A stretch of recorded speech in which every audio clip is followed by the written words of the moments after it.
नमस्कार साथियों, मैं आपका दोस्त लेखक मोटिवेशनल स्पीकर डॉक्टर उज्जवल पाटनी। रात के 11 बजे थे। 11 बजे अचानक घर की घंटी बजी।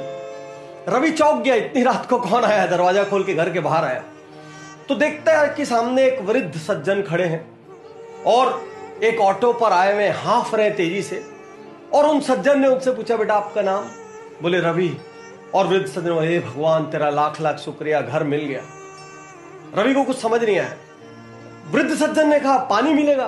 रवि ने बोला, आइए 1 मिनट घर के अंदर आ जाइए। अंदर पानी वगैरह पिलाया। उन वृद्ध सज्जन ने रवि के हाथ में एक चिट्ठी दी। रवि ने वो चिट्ठी को पढ़ा और चिट्ठी को पढ़ के ऑटो वाले को कहा कि भाई साहब आप चले जाओ। और वृद्ध सज्जन का सामान उतार कर घर के अंदर ले आया और कहा, अंकल रात बहुत हो गई है, आप सो जाइए, मैं आपका काम कल सुबह कर दूंगा। उस चिट्ठी में रवि के पिता ने रवि के लिए कुछ लिखा था और वृद्ध सज्जन ने कहा कि आपके पिता ने मुझे भरोसा दिलाया कि मेरा लड़का आपका काम जरूर से जरूर करेगा, बिल्कुल बिना किसी चिंता फिकर के चले जाओ।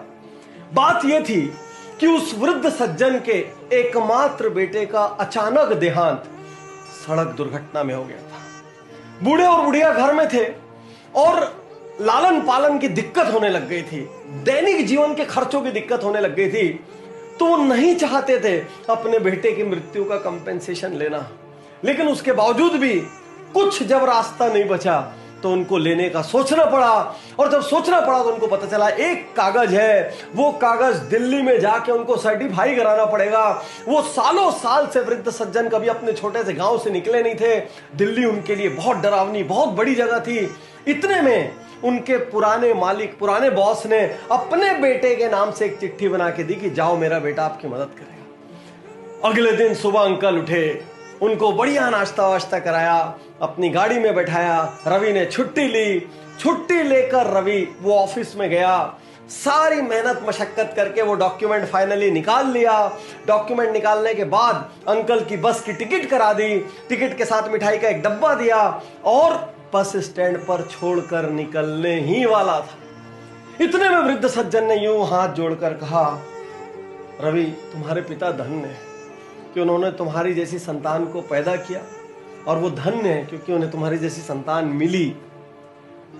कुछ कहना चाहते हो कि आपके पिता से मैं मैसेज दे दूंगा उनको? मतलब कहना तो मुझे भी बहुत कुछ है, लेकिन यदि आपकी कोई बात पहुंचानी हो तो रवि जाते जाते कहता है, माफ कीजिएगा अंकल, आपसे एक बात कहना चाहता हूं। तो कहिए। बोले मैं रवि नहीं हूं। तो बेटा तुम्हारे मकान के बाहर तो रवि निवास लिखा था। हाँ वो मेरा रवि निवास है, मेरा नाम भी रवि है, लेकिन मैं वो रवि नहीं हूं जिसको आप ढूंढने आए थे। उन वृद्ध सज्जन को कुछ समझ नहीं आया। बोले अंकल जब आप रात को आए थे आप हाँफ रहे थे, लेकिन आपकी आंखों में उम्मीद थी कि उनका बेटा मदद करेगा। जब मैंने चिट्ठी पढ़ी तो मुझे मेरे पिता का ध्यान आ गया, जिनके लिए मैं जीवन भर कुछ नहीं कर पाया, और मैंने आपके वाले रवि को फोन किया। वो एकदम से हिल गया भीतर तक, क्योंकि वो कहीं बाहर गया हुआ था और 8-10 दिन बाद आने वाला था। मेरे पास हिम्मत नहीं थी आपकी उम्र को देखते हुए, आपके इमोशंस को देखते हुए कि मैं आपको वापस भेज सकूं, और मैंने निर्णय लिया कि मैं आपका ये काम करूंगा। और अब उस वृद्ध व्यक्ति की आंखों से झर झर झर झर आंसू बहने लगे। बोले तुम रवि को जानते भी नहीं हो? बोले अंकल मैं नहीं जानता हूं, आपकी चिट्ठी में फोन नंबर था उसी से लगाया। तुम वो रवि भी नहीं हो? बोले नहीं मैं वो रवि भी नहीं। फिर भी तुमने मेरे लिए छुट्टी ली और इतना किया। कौन कहता है भगवान नहीं होते? कौन कहता है भगवान नहीं होते? कौन कहता है भगवान नहीं होते? कहते हुए बस में चढ़ गए और चले गए। और रवि उस दिन अपने घर पहुंचा और उसको अपने जीवन की सबसे बड़ी, सबसे बढ़िया, सबसे बेहतरीन नींद आई। साथियों हर आदमी दुनिया में अपने रिश्तेदारों की मदद करता है, अपने दोस्तों की मदद करता है, अपने परिवार वालों की मदद करता है, अपने स्टाफ की मदद करता है। बस इतने में उसकी दुनिया खत्म हो जाती है। जो यहां तक भी नहीं करते, आपके लिए तो मैं क्या कहूं, आप तो उस भगवान के प्रति कृतज्ञ भी नहीं है जिसने आपको इस धरती में भेजा है और आपको इस लायक बनाया कि आप किसी के लिए कर सकते हैं। आज मैं हर वीडियो देखने वाले से कहना चाहता हूं, हर उज्जवल पाटनी यूट्यूब चैनल के फैन, फॉलोअर, सब्सक्राइबर से कहना चाहता हूं, जिंदगी में अनेक बार उनकी मदद कीजिए जिनको आप जानते भी नहीं है और आपको पता है ये मदद करके मेरे को बदले में कुछ मिलने वाला भी नहीं है।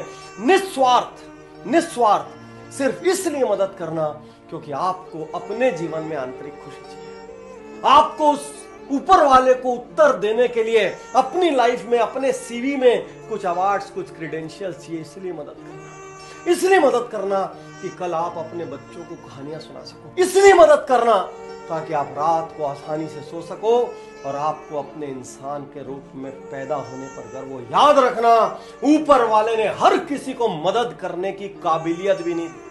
दुनिया में ऐसे हजारों लाखों लोग हैं जो चाह के भी किसी की मदद नहीं कर सकते, लेकिन यदि आप मदद कर सकते हो ना, तो समझना ऊपर वाले ने आपको वीआईपी बनाकर इस धरती पर भेजा। और आपसे ये कहना चाहता हूं, मेरे इस मिशन को भी आपकी मदद की जरूरत है। इस वीडियो को यदि आप 5 लोगों तक पहुंचाते हैं और उन 5 में से एक आदमी भी किसी अनजान की मदद करता है, तो उसके हिस्से का कुछ पुण्य आपको भी मिलेगा। शुक्रिया, धन्यवाद।